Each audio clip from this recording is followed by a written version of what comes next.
Hello, আসসালামু আলাইকুম everyone. শুরু করতে যাচ্ছি সে আমার বন্দিনী। লিখেছেন তাসনিয়া হুসাইন। ঈশার চোখ বেয়ে অঝরে পানি গড়িয়ে পড়ে। বাকরুদ্ধ হয়ে যায় সেই কথা শুনে। কিছু বলার মতো ভাষা খুঁজে পায় না, শুধু শ্বাসটা ভারী হয়ে আসে।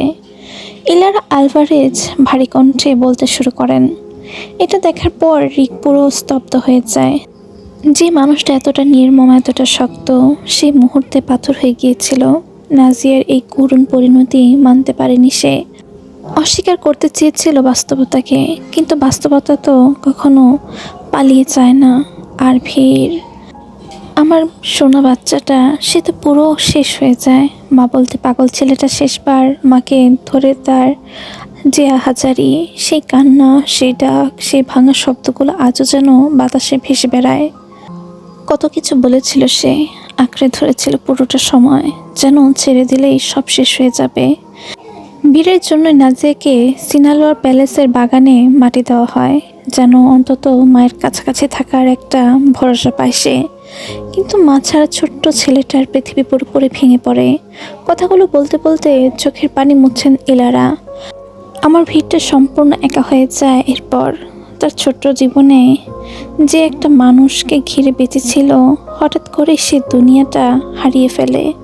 মা ছাড়া সে একেবারে শূন্য হয়ে যায়। যার পাশে সব কিছু ছিল, প্রাসাদ ছিল, ক্ষমতা ছিল, কিন্তু ছোট ভিড়, তার পৃথিবীটা ছিল শুধু একজন মানুষ, তার মা। আর সেই মানুষটা আর নেই। ভিড়ের হাতে একটা রিং দেখনি, সবসময় পড়ে থাকে, ওটা ওর মায়ের। কিন্তু আঙুলে আঁকড়ে রাখা সেই রিংটাই তার শেষ আশ্রয়, শেষ স্মৃতি। বাকি সব নিয়ে নেয় ক্যাটালিনা। বলতে বলতে কণ্ঠ আটকে আসে তার। ঈশা ইলারা আলভারেজকে সামলায়, সান্ত্বনা দেয়। কিছুক্ষণ পর ইলারা আলভারেজের কান্না থামে। ধীরে ধীরে নিজেকে সামলে নেন তিনি। ইলারা আলভারেজকে শান্ত হতে দেখে ঈশা জিজ্ঞেস করে, ওনার সাথে এমন কি করেছে ক্যাটালিনা? ইলারা আলভারেজ একটা দীর্ঘশ্বাস ফেলেন। সেই দীর্ঘশ্বাসে জমে থাকা বহু বছরের ক্লান্তি, কষ্ট আর স্মৃতি। তারপর গম্ভীর গলায় বলেন, না, নাজিয়ার মৃত্যুর পিছনে সরাসরি ক্যাটালিনার কোনো হাত ছিল না। কিন্তু ক্যাটালিনা চেয়েছিল নাজিয়া চলে যাক, তাহলে এই সাম্রাজ্যের সংগ্রামী হবে সে। কারণ সে ছিল একজন রক্ষিতা, আর নাজিয়া ছিল রিকের ওয়াইফ, তার সন্তানের মা।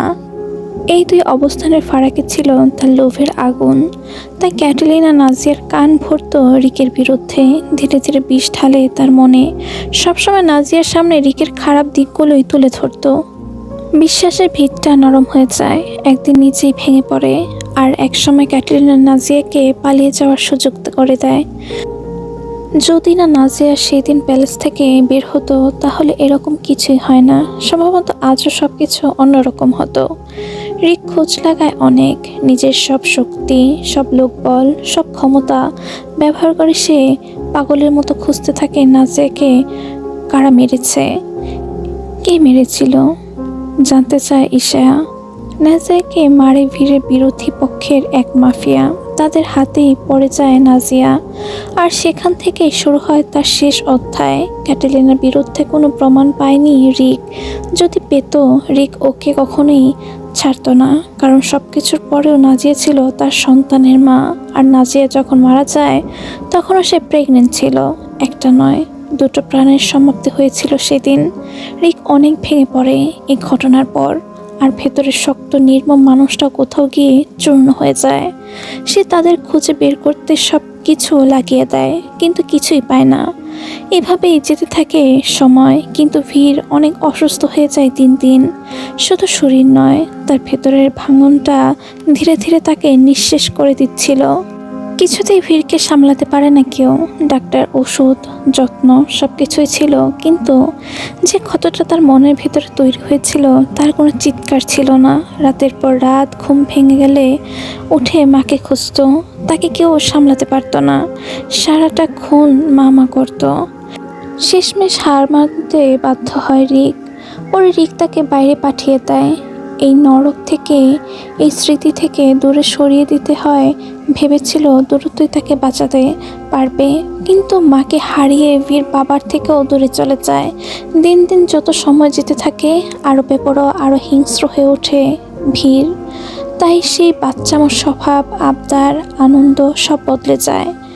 এদিকে নাজিয়ার খুনিদের খুঁজে বের করতে তার অনেক সময় লাগে রিকের।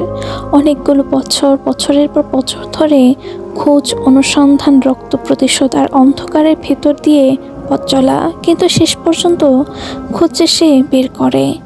আর তাদেরকে শেষ করতে গিয়ে আমার রিকও শেষ হয়ে যায়। ইলারা আলভারেজের গলা শক্ত হয়ে আসে, প্রতিটা শব্দ উচ্চারণ করতে তার ভেতরটা ছিঁড়ে যাচ্ছে। প্রতিশোধ সে নিয়েছিল, কিন্তু সেই প্রতিশোধের আগুনে পড়ে গিয়েছিল তার নিজের অস্তিত্ব। ততদিনে আমার ভিড় বড় হয়ে যায়। ছোট্ট ভাঙা সেই ছেলেটা আর আগের মতো নেই। তার চোখে তখন আর কান্না নেই, আছে শুধু আগুন। সে তার বাবা মায়ের বদলা নেয়, এক এক করে হিসেব মেটায়, যা তার সব কিছু কেড়ে নিয়েছিল। তাদের কাউকেই ছাড়েনি সে। আবারও সিনালোয়া নিজের দখলে আনে, রক্ত আর ক্ষমতার খেলায় ফিরে পায় নিজের জায়গা। তারপর গুয়াদালাহারা একটার পর একটা অঞ্চল তার নিয়ন্ত্রণে আসে, আর ধীরে ধীরে পুরো মেক্সিকোর বাদশা হয়ে ওঠে সে। একটা নাম, একটা ভয়, যার উচ্চারণেই কেঁপে ওঠে অন্ধকার জগৎ। একে একে ছড়িয়ে পড়ে তার সাম্রাজ্য, সীমান্ত পেরিয়ে, শহর পেরিয়ে তার ছায়া ছড়িয়ে যায় সবখানে। সবচেয়ে শক্তিশালী হয়ে ওঠে সে। হাঁপিয়ে ওঠেন ইলারা ভয়ঙ্কর সে অতীতের কথা বলতে বলতে। ইলারা আলভারেজ ঈশার দুহাত নিজের হাতে তুলে নেন। তার আঙুলগুলো কাঁপছে, যেন বহু বছরে জমে থাকা ভয় আর অসহায়তা সেই স্পর্শে প্রকাশ পাচ্ছে। নরম ভাঙা গলায় তিনি বলেন, আমার ভিড় অনেক কষ্ট পেয়েছে জীবনে, একদিনে হয়নি ও এমন। তুমি কল্পনাও করতে পারবে না, আমার মুখের কথাগুলো বোঝানো যাবে না। আমি শুধু এতটুকু বলবো, তুমি আমার ভিড়কে মেনে নাও, ওকে একটু আগলে রাখো। তার কণ্ঠে অনুরোধ, আমার শেষ ভরসা তুমি। ওর জীবনে ভালোবাসার খুব অভাব, ভালোবাসার কাঙাল ছিল ভিড়। জানো, ভিড় তার মায়ের শাড়ি নিয়ে ঘুমাতো রাতে, মায়ের গন্ধটা পাওয়ার জন্য। এই কষ্টগুলোই বীরকে এমন বানিয়েছে। কথাগুলো শুনে ঈশের বুকের ভেতরটা ভারী হয়ে আসে। রাজবীর আলভারেজ এই শক্ত ভয়ঙ্কর নামের আড়ালে লুকিয়ে আছে এক ছোট্ট শিশুর গল্প। বাবার থেকে দূরে থাকলেও সে তার বাবাকে খুব ভালোবাসতো। বাবার ভালোবাসা যা সে কখনো ঠিকমতো পায়নি, তবুও নিজের মতো করে আঁকড়ে রেখেছিল। রিক ছেলেকে না বোঝালেও তার সব কিছু ছেলের নামে দিয়ে যায়। এজন্যই তো ক্যাটালিনা এখনও এখানে পড়ে আছে। ইলারা আলভারেজের কণ্ঠে একটা ক্লান্ত দীর্ঘশ্বাস বেরিয়ে আসে বুকের ভেতর থেকে। আমি হয়তো থাকবো না ইশায়া, শেষ সময় এসে যেন আমি আমার ভিড়কে একটু খুশি দেখতে পারি। আমার এই কথাটা তুমি রেখো। এসে কিছু বলে না, চুপচাপ শুনে যায় ইলারার কথা। তার চোখে নীরবতা, মনে অজস্র অনুভূতির ঢেউ, কিন্তু ঠোঁট বন্ধ। কিছু কিছু মুহূর্তে কথা বলার থেকে নীরব থাকা ভালো। ঈশাকে চুপ থাকতে দেখে ইলারা আর কিছু বলে না, চলে যান রুম থেকে। নাজির জন্য তার ভেতরে একটা অজানা কষ্ট জমে ওঠে, খারাপ লাগছে তার খুব। ভিড়ের কথাগুলো মনে হতেই চোখের কোণে পানি জমে ঈশার, কিন্তু তা গড়িয়ে পড়ার আগেই মুছে ফেলে ঈশা। ভিড়ের প্রতি কোনো অনুভূতি সে নিজের মনে আর আনতে চায় না। ভিড়ের ছোটবেলার কথা বাদ দিলেও ঈশার কাছে ভিড়কে অনেকটা তার বাবার মতোই মনে হয়। যেমন ছিলেন তার বাবা, ভিড়ও ঠিক তেমনই, এক প্রতিচ্ছবি, একই স্বভাব। এদিকে ভিড়ের রাগে দিশেহারা অবস্থা। তার চোখের সামনে থেকে তার শিকারকে শেষ করে দিয়ে গেল। এটা সে কোনোভাবেই মেনে নিতে পারছে না। তার সামনে এসব হলো আর সে কিছু করতে পারলো না। চারপাশে আগুন জ্বলছে, ভিড় পুরো আস্তানা পুড়িয়ে দিয়েছে, কিন্তু সে আগুন ছড়িয়ে পড়েছে তার ভেতরে। রাগে, অপমানে, ক্ষোভে ভিড় দিশেহারা হয়ে উঠেছে। এক মুহূর্ত দেরি না করে সে তার সব লোককে নামিয়ে দেয়। নির্দেশ স্পষ্ট, ওদের খুঁজে বের করো, যেভাবেই হোক ধরে নিয়ে আসো। শহরের প্রতিটা কোণা, প্রতিটা ছায়া, প্রতিটা গলি, সবখানে তার লোক ছড়িয়ে পড়ে। বীর তাতে তার চেপে বলে ওঠে, তোকে আমি ছাড়বো না, মোটেও না। পাতাল খুঁড়ে হলেও তোকে বের করব। এভাবে কয়দিন লুকিয়ে থাকবি? সামনে তো আসতেই হবে।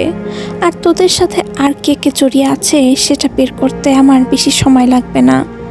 কিন্তু বাকিরা এমন আক্রমণে সবাই ভয় পেয়ে যায়। পরিস্থিতি নিয়ন্ত্রণের বাইরে চলে যাচ্ছে এটা তারা বুঝতে পারছে। ভিড়ের এই অবস্থা এখানে থাকা ঠিক হবে না, এই ভাবনাটাই ঘুরপাক খেতে থাকে সবার মনে। রোসাস নিজ স্বরে বলে, নিক স্যারকে জানানো দরকার। কিন্তু রাফার সাথে সাথে না করে দেয়। তার ভয় এতে ভিড় আরও রেগে যাবে। এমনিতেই রেগে এখন তাকে আরও উস্কে দেওয়া মানে আগুনে ঘি ঢালা। তবু রোসাস থামে না, তার কণ্ঠে এবার দৃঢ়তা। বসের এখানে এখন এভাবে থাকা ঠিক হবে না। তারা কাউকেই বসকে সরাসরি কিছু বলতে পারবে না, এই সীমাবদ্ধতা তাদের আটকে রাখে। তাই শেষ পর্যন্ত রোসাস নিজেই সিদ্ধান্ত নেয়। আর কোনো উপায় না পেয়ে সে ফোনটা হাতে তুলে নেয়, নিকের নাম্বার ডায়াল করে। কল কানেক্ট হতেই এক নিঃশ্বাসে মিশনের সবটা খুলে বলে রোসাস কিভাবে কি হয়েছে। তার কণ্ঠ আরও নিচু নেমে আসে যখন সে বলে, নাম নেওয়ার সময় যাতে কেউ সত্যটা জানতে না পারে, সে কারণে তারা নিজেদের দলের একজনকেই মেরে ফেলে দিয়েছে। কথাগুলো শেষ হতে না হতেই নিকের শির দ্বারা ঠান্ডা একটা স্রোত নেমে যায়। চোখের সামনে যেন এক মুহূর্তে ভেসে ওঠে অন্য এক সম্ভাবনা। যদি ওই গলিটা সেই লোকটার দিকে না গিয়ে ভিড়ের দিকে যেত তাহলে কি হতো? এই চিন্তাটাই তাকে ভেতর থেকে কাঁপিয়ে দেয়। নিক আর নিজেকে সামলাতে পারে না। রাগে তার চোখ লাল হয়ে ওঠে, গার্ডদের চিৎকার করে ওঠে, তোরা কি করছিস? কিভাবে এত বড় একটা দুর্ঘটনা ঘটে গেল? তোরা কেন ওই লোকদের ধরতে পারলি না? যদি গলিটা ভিড় লাগতো তাহলে কি হতো? একবার ভেবেছিস? তার গলায় প্রতিটা শব্দ আগুন ঝরে। চারপাশ নিস্তব্ধ হয়ে যায়। ওপাশে রোসাস একেবারে চোখ, তার বলার মতো কোনো কিছুই নেই। নিকের মাথায় রাগে ফেটে যাওয়ার মতো অবস্থা। এক সেকেন্ডও নষ্ট না করে সে ফোনটা কেটে দেয়। তারপর দ্রুত ভিড়কে ফোন লাগায়। একবার দুইবার রিং হয়, কিন্তু ভিড় ফোন ধরে না। নিক আবার ফোন করে। এদিকে ভিড় একটা চেয়ারে হেলান দিয়ে বসে আছে, হাতে গ্লাস, ড্রিঙ্ক করছে সে। তার চোখে দূরের এক অন্ধকার চিন্তার ছায়া, কিছু একটা ভাবছে সে। হঠাৎ ফোনের শব্দে বিরক্ত হয়ে কপাল কুঁচকে যায়। তবু স্ক্রিনে নিকের নাম দেখে কলটা রিসিভ করে। ফোন ধরতেই নিকের কণ্ঠ ভেসে আসে, তুমি এক্ষুনি গোয়াতালাহারা ব্যাক করবে ব্রো। আমি কোনো কথা শুনতে চাই না। ভিড় শান্ত গলায় বলে, সম্ভব না, আমার এখানে কাজ আছে। নিক মানে না, সে আগেই ঠিক করে রেখেছে আজ আর ছাড় দেবে না। সে তীক্ষ্ণ গলায় বলে ওঠে, যা কাজ আছে আমরা সামলে নিব। ওখানে তুমি থাকবে না ব্রো, তুমি প্যালেসে ব্যাক করো, আমি আসছি এখানে। নিকর কথায় তার কোনো পরিবর্তন দেখা যায় না। ভিড় স্বভাবসুলভ ঠান্ডা গলায় বলে, আমি তোমাকে যেটা বলছি সেটা করো। এই এক বাক্যই আগুনে ঘি ঢেলে দেয়। নিক রেগে যায়, তার ধৈর্যের বাঁধ ভাঙে। কার থেকে পালাচ্ছ ব্রো? তুমি তার মধ্যে এমন কি পেয়েছ যে দিন দিন নিজের অস্তিত্বটাই হারিয়ে ফেলছ? নিজেকে ধ্বংসের শেষ প্রান্তে এনে দাঁড় করাচ্ছ তুমি। কথাগুলো ছুরি হয়ে আঘাত করে বীরের মস্তিষ্কে। বীর কিছু বলে না, একদম চুপ হয়ে যায়। মাথায় শুধু একটা প্রশ্নই ঘুরপাক খায়, সত্যি কি পেয়েছে সে? ওপাশে নিক অবিরত বলে যাচ্ছে, কিন্তু ভিড়ের আর সেদিকে নেই। তার চিন্তা অন্য কোথাও আটকে গেছে। নিক আবার বলে ওঠে, তুমি আসবে না ব্রো? একটা অদ্ভুত নিস্তব্ধতা নেমে আসে দুজনের মাঝখানে। বীর গম্ভীর গলা উচ্চারণ করে, তার কণ্ঠে ক্রোধ স্পষ্ট। নিক। শুধু এই একটি শব্দই নিক থেমে যায়, আর কিছু বলার সাহস পায় না। মুহূর্তেই স্তব্ধ হয়ে যায়। বীর শক্ত গলায় বলে, ওদিকে সব কিছু খেয়াল রাখিস, ক্যাটলিনার দিকে স্পেশালি। কিছু রং মনে হলে সাথে সাথে আমাকে জানাবি। কথাগুলো বলেই আর এক সেকেন্ড সময় নেয় না সে, কল কেটে দেয়। ওপাশে নিক স্থির হয়ে থাকে, আর এপাশে ভিড়ের নিজের তৈরি অন্ধকারে ডুবে যায়। ফোনটা কেটে যেতে নিক নিজের ভেতরে রাগ ধরে রাখতে পারে না। সে নিজের চুল শক্ত করে খামচে ধরে। রাগ, হতাশা আর ভয় মিশে তার নিঃশ্বাস ভারী হয়ে ওঠে। বীরের এই সব কাজ তার একদমই পছন্দ না। অকারণ ঝুঁকি নেওয়া, একা সব কিছু সামলাতে চাওয়া, সব কিছু তাকে ভেতর থেকে অস্থির করে তোলে। কিন্তু এভাবে বসে থাকলে চলবে না, তাকে কিছু একটা করতেই হবে। এভাবে ভিড়কে বিপদের মুখে ফেলে সে কখনোই নিশ্চিন্ত থাকতে পারবে না। ওদের আসল টার্গেট ভিড়, আর ওরা জানে ভিড় কোথায় আছে। না না, কিছু হবে না, আমি এমন কিছু হতে দেব না। এই নিক বেঁচে থাকতে কিছুতেই ভিড়ের কোনো ক্ষতি হতে দেবে না।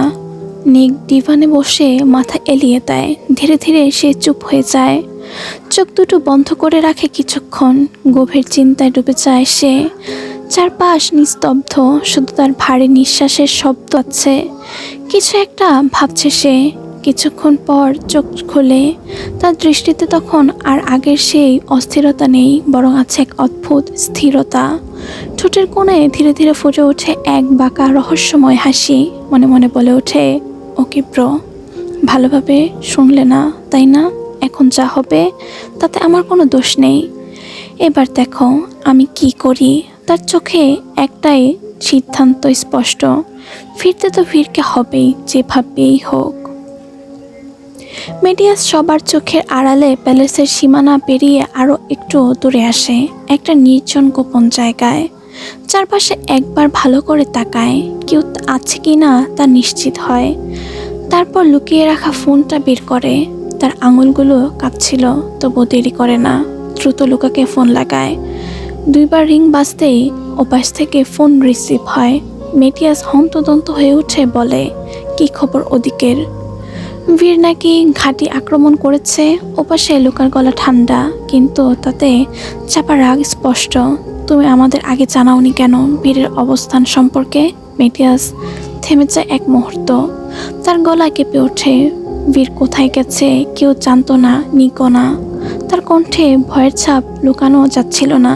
লোকে একটু নরম হয়ে যায়। ভয় পেও না, তোমার নাম সামনে আসেনি। এই কথাটা শুনতে মেটিয়াস যেন একটু স্বস্তির নিঃশ্বাস ফেলে। বুকের ভেতরে চাপটা কিছুটা হলেও কমে আসে, তবুও সে থামে না। দ্বিধা নিয়ে বলে, বিয়ানকে মেরেছে ঠিক আছে, কিন্তু এই সুযোগ ভিড়কে শেষ করলো না কেন? এত বড় সুযোগ ছিল। মেটিয়াসের কথা শেষ হতেই ওপাশে হালকা নড়াচড়া শোনা যায়। তারপর ফোনটা লুকার হাত থেকে নিয়ে নেয় মাতেও। তার কণ্ঠ শক্ত করা, এই বুদ্ধি নিয়ে তুমি এসেছো রাজফিরকে শেষ করতে? রাজফির একা নাকি এই খেলায়? মেটিয়াস চুপ হয়ে যায়, মাতেও থামে না। বিয়ানকে টার্গেট করে কপালে ভালো থাকার ওরা ফিরতে পেরেছে। যদি ধরা পড়তো সব খেলা সেখানেই শেষ হয়ে যেত। আর যদি বিয়ানকে শেষ করার আগেই নাম বলে দিত, তখন ভিড় থেকেও আমাদের জন্য বেশি বিপজ্জনক হয়ে উঠত বিয়ানকি। তোমার নাম সামনে চলে আসলে সব প্ল্যান শেষ। প্রথমে ভিড়কে টার্গেট করলে বিয়ানকিকে শেষ করা যেত না, আর আগেই বাকিরা ধরে ফেলতো ওদের। আর ধরলেও তোমার নাম সামনে আসতো। মেটিয়াস নিঃশব্দে সব শুনতে থাকে। ভিড়কে শেষ করলেই কি সব শেষ হয়ে যাবে? সবচেয়ে বড় গুটি হলো নিক, ওকে শেষ করতে হবে।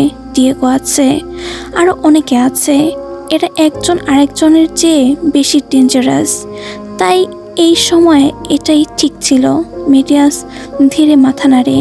ভিড় নিক দুটোকে একসাথে শেষ করতে হবে, না হলে একজনের শেষ করলে পরের জন আরও ভয়ঙ্কর হয়ে উঠবে। নিকোর রুমে দাঁড়িয়ে আছে মারিয়া এলেনা আর রানিয়া। দুজনের মুখেই অস্বস্তির ছাপ। মারিয়া এলেনা ভয় কাঁপছে। নিকোর বলা কথাগুলো তার বুকের ভেতরে কাটার মতো বিঁধে আছে, তাকে পুরোপুরি নাজেহাল করে ফেলছে। এটা করলে তার মৃত্যু নিশ্চিত, সে ভালো করেই জানে। বীর তাকে ছাড়বে না, আর নিকের কথা না মানলে সেও তাদের ছাড়বে না। কি করবে এখন সে? মারিয়া এলেনা সাহস জোগাড় করে কাপা গলায় বলে ওঠে, আমি এটা করতে পারবো না স্যার, বস আমাকে শেষ করে ফেলবেন। নিক রাগে শক্ত করে উত্তর দেয়, কিচ্ছু হবে না, আমি আছি না, আমি সব বলবো ফিরকে। কিন্তু তবু ভয় কাটে না মারিয়া এলেনার। সে আরও দ্বিধাভরা কণ্ঠে বলে, কিন্তু স্যার সব করার কথা শুনবেন না উনি। নিকো তাকে থামিয়ে দেয়, এসব তোমাকে দেখতে হবে না, আমি সামলে নেব। ওকে শুধু ফিরতে হবে এইটুকুই। এরপর আর একটা শব্দ বের হয় না মারিয়া এলেনার মুখ থেকে। ভয় আর অনিশ্চয়তা তাকে নিঃশব্দ করে দেয়। পাশে দাঁড়িয়ে থাকা রানিয়াও ভাবছে এটা করলে ভিড় কি করবে। ঈশা শান্তি পাচ্ছে না কিছুতেই। ইলার আলভারেজের বলা কথাগুলোই বারবার মাথার ভেতর ঘুরপাক খাচ্ছে ঈশার। সে চাইলেও সেগুলো ঝেড়ে ফেলতে পারছে না, বরং না চাইতেও বীরের ছোটবেলার কথা মনে করে তার ভীষণ খারাপ লাগছে। তার বারবার মনে হয় তখন তো তিনি এমন ছিলেন না, তখন তো সে নিষ্পাপ ছিল, ছোট্ট এক শিশু। সেই বয়সে মাকে হারিয়েছে, মায়ের সেই করুণ পরিণতি নিজের চোখে দেখেছে। বাবা তাকেও তো কখনো পায়নি। ঈশা নিজের জীবনটার সঙ্গে তুলনা করে। সে তো বাবা মা থেকে দূরে আছে, তবুও সেই দূরত্ব তাকে কষ্ট দেয়। তাহলে ভিড়, তার তো কেউ বেঁচে নেই, সে তো সব কিছু হারিয়ে বড় হয়েছে। এই সব ভাবতে ভাবতে ঈশার চোখ ভিজে ওঠে, চোখের কোণে নীরবতার অশ্রু গড়িয়ে পড়ে। তার মনে পড়ে নিজের ছোটবেলার কথা, বাবা মায়ের সঙ্গে কাটানো সেই উষ্ণ সুন্দর মুহূর্তগুলো। এই স্মৃতিগুলো বুকের ভেতরে চাপা ব্যথা হয়ে জমে ওঠে। ঈশার বুকটা কেমন অদ্ভুতভাবে মোচড় দিয়ে ওঠে।